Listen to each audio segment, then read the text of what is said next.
surprises. I know some people do, and some people don't.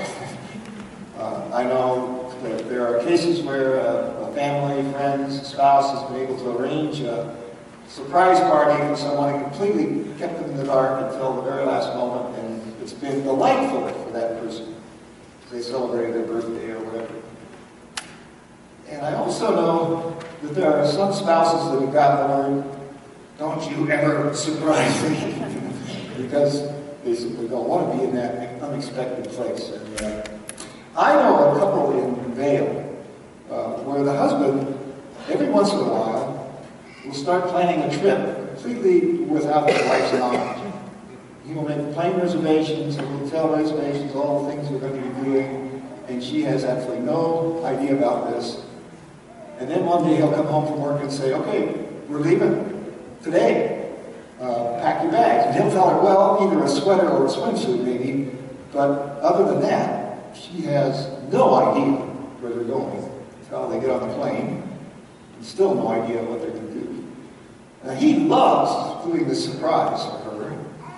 I hope she likes receiving it. But surprises are, the unexpected happens. And sometimes, of course, those surprises are wonderful and very pleasant. Unfortunately, sometimes surprises aren't so pleasant. We get caught unawares by very bad ones sometimes, too. But I'm talking about surprises because it occurred to me not too long ago that the Bible is absolutely a book of surprises. Now, it's not apparent to us because we know the end of a lot of the stories in there. We know what happens, so it's not a surprise for us.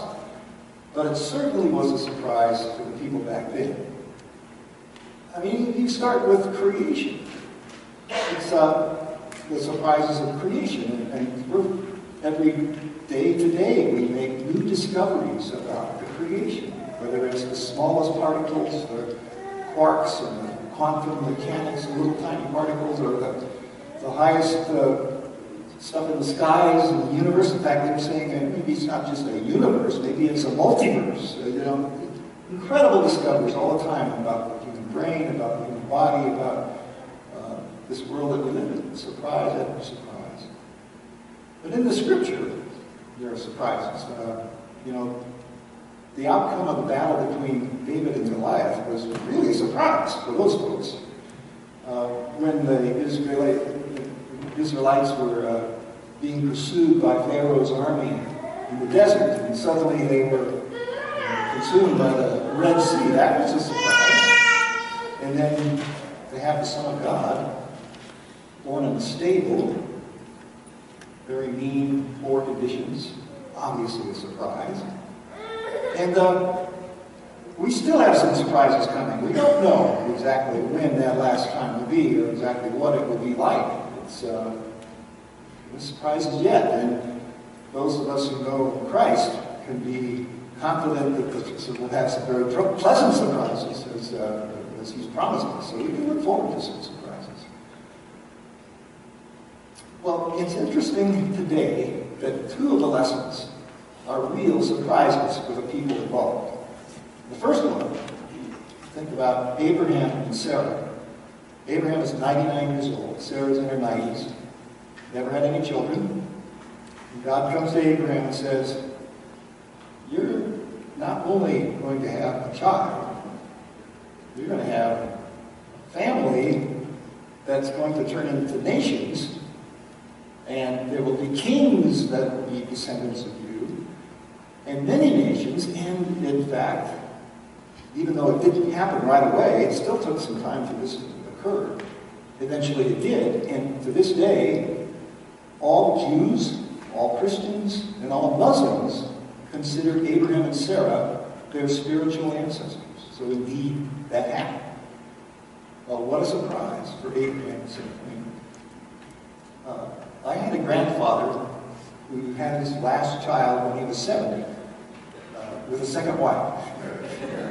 And I've always taken a little pride in that, although I think Ruth's sometimes a little nervous.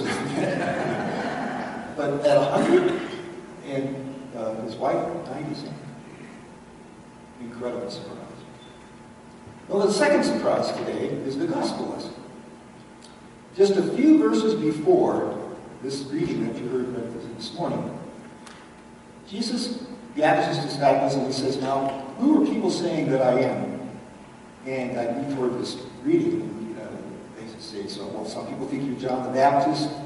Some think you're Elijah. Some think you're one of the prophets come back. And then Peter lights up and says, you are the Messiah. And in Mark, if you read from Mark, all Jesus says is, don't tell anybody. That was it. Now, in Matthew and Luke, we know that there's more to the conversation. That Jesus says to Peter, you're right, Peter, and you'll get the keys to the kingdom for this. And besides that, please know that this didn't come from human beings. It came from God. But in Mark, he just simply says, don't tell anybody. And then we get into this lesson, where for the first time, he tells his disciples some very bad news. They had not expected this at all. This was a real surprise. He says, and by the way, the day's coming when I'm going to be rejected by the elders, I'm going to suffer, I'm going to die, I'm going to rise on the third day. This is not at all what they had signed up for. And very distressing for them. They didn't know what he's talking about. They're looking for the Messiah. This is the Messiah who's going to come and deliver them. And so Peter takes him aside and says, Jesus, you have to stop saying things like this. It's very disturbing to us. And Jesus says, get behind me, Satan. Really strong terms that Jesus uses to Peter. This man that he had just praised before, recognizing him as the Messiah. He says, get behind me, Satan. And what you're saying doesn't come from God. It comes from human thinking. And then he turns to the crowds around him and he says, listen, if you want to follow me, you're going to have to deny yourself and take up your cross. And when he says deny self, he means stop living just for you. And then he goes on to say some things that might be a little bit uncomfortable. He says, if you seek to save your life, you're going to lose it. But if you lose your life for me and for my sake, then you'll find it. Not a popular message.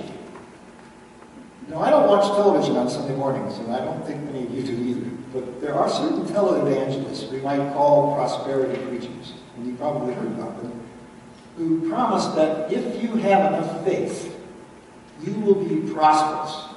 Things will go very well for you, and if things aren't going well for you, it's probably because you don't have enough faith. Have you heard that message? You see how different it is from what Jesus says today? If you seek to save your life, that is, live for yourself, you're going to miss the whole point of life. And if you give it away for me, and for me, you'll find it. Now, one of my hobbies throughout life has been to study psychology and neuroscience. And especially in these last years that I've been retired, I've been able to do quite a bit of that. And it's a great time to study this field because there's so much that's being discovered every day about how the brain works, about human psychology. And I've also been very interested in theology, obviously, and how those two fit together. And what's very interesting is that these scientists are finding that Jesus is speaking real wisdom here. Because we're finding the people who would be the happiest, but it's deeper than that. People who are most deeply gratified with their lives, who feel the most sense of well-being, the most satisfied, are people who have discovered their gift and worked hard to develop it and use it well for the sake of something beyond themselves. So the happiest people are not the ones who are just always thinking about me and what's good for me, although we have to do that at times. I don't want to take that away, because there are times when we certainly do need to take care of our own needs and our family's needs, and that's not wrong. But to have your whole life centered on that is not very rewarding. It's the people who discover their gifts and learn how to give them away to other people that most deeply satisfied. I think there's great wisdom in what Jesus says here. So, I've sometimes shared with people this quote, the meaning of life is to discover your gift, and the purpose of life is to give that gift away. And I've got a little feedback on that. People say, well, how do you discover your gift? How do you know what your gift is? And I've thought about it, and I think that maybe one of the ways is, if you have a little trouble seeing it clearly yourself, is to ask the people who know you the best, who see you more objectively. And you say, ask them, have a conversation, and say, and they will tell you what you do for them and for others that you might not see for yourself, or what your gifts might be. And then you might be able to do the same for them. But there really is wisdom in what Jesus says. That life is not just living for ourselves. It's for giving away our gifts for the sake of Christ and for all the people that Christ loves. One other thing I've learned as I've studied neuroscience and psychology, and that is what kids need. Every single child, besides the basics of food and medical care and safety and so on, psychologically, children need two things. They need, first of all, to know that there's always a safe place where they can come and be loved, unconditionally. To know that they are loved no matter what. And it's a safe place for them to be. And a good home, of course, provides that for children. But at the same time, and this might seem almost like the opposite, but kids need somebody who tells them, you can do better. Yeah, we love you, but try again. And sometimes you can be a little bit harsh to push, to get them out there, to even fail, to fall on their face and get up and learn how to grow through difficulties. Now, you may know some couples where there's a mother and father, and one of them tends to be the warm fuzzy, and one of them tends to be the one, do it again, not good enough. Or sometimes that's balanced between the two. I think about single-parent families and how it's not easy to be both, where you want to be that absolute, loving, unconditional, safe haven, but at the same time be able to push them out a little bit so that they really develop and learn to risk and to discover new things about themselves by sometimes, frankly, failing. We need both. And you know something? We really never outgrow that need for both of those things. We all need a place to know that we're safe and loved unconditionally. And we also, every once in a while, need a little kick to get us out there and out of our comfort zone. And you know what? God gives us both. And in fact, today, we see it so clearly as we worship together, because we've got baptism.